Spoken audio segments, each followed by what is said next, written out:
Salut, c'est Léon.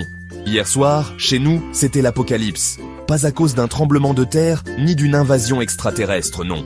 À cause de cette fichue Saint-Sylvestre et de leurs stupides bâtons explosifs qu'ils appellent pétards. Franchement, les humains, vous avez quoi dans la tête? Dès que ça a commencé, tout le monde a pris la fuite. Ronron, ce gros pâteau, a réussi à se glisser sous le canapé. Je pensais qu'il n'y arriverait jamais avec sa bedaine. Mais il a prouvé qu'en cas de panique, tout est possible. Je l'ai entendu miauler doucement, comme s'il essayait de rassurer le canapé, pas lui-même. Princesse, cette diva, s'est réfugiée dans le panier à linge. Pas le propre, bien sûr. Non. Madame a choisi le tas des vêtements sales de Camille. Elle s'est roulée en boule tout au fond, comme si c'était un bunker anti-atomique. Et je crois bien qu'elle a juré, en langage félin, que c'était la dernière fois qu'elle vivait une Saint-Sylvestre. Hector, lui, c'était autre chose. Vous voyez un loup qui hurle à la pleine lune dans un film. C'est ça, mais puissance 10. Dès le premier boom dehors, il s'est mis à hurler de tout son cœur. Je pense qu'il essayait soit d'effrayer les pétards, soit de nous prévenir qu'on était tous condamnés. Résultat, personne ne pouvait l'arrêter. Camille a tenté de le calmer avec des caresses et des biscuits, mais rien à faire. Hector était dans son rôle de sirène d'alerte. Et moi, me direz-vous? Oh, moi j'ai géré ça à ma façon. J'ai décidé que si c'était le chaos, alors autant y participer.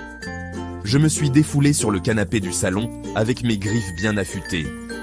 Après tout, si la maison devait exploser, au moins j'aurais laissé ma marque. Ce canapé, maintenant, c'est une œuvre d'art moderne. Camille et Arnaud ne sont pas encore au courant que c'est signé Léon.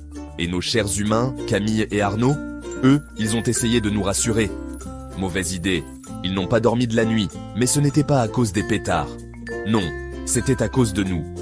Ronron tremblait tellement qu'il faisait vibrer le canapé. Princesse a renversé tout le panier à linge en sortant. Et Hector, en pleine crise, a bousculé la table basse. Les biscuits qu'il lui donnait, pour le calmer, éparpillés partout. Quant à moi, j'ai fini par renverser une lampe en tentant d'échapper à un bruit particulièrement fort. Ce matin, en voyant l'état de la maison, je les ai entendus dire que c'était pire qu'un lendemain de fête. Le canapé est griffé, le panier à linge est dans l'entrée, la table basse est de travers, et il y a des miettes de biscuits dans chaque recoin. Alors, chers humains, voici une suggestion pour l'année prochaine. Oubliez les pétards, et concentrez-vous sur quelque chose de moins explosif comme, je ne sais pas, dormir. Parce que si vous continuez avec vos bâtons explosifs, c'est votre maison qui finira par ne plus survivre. Allez, à l'année prochaine, mais sans le bazar, hein? Miaou!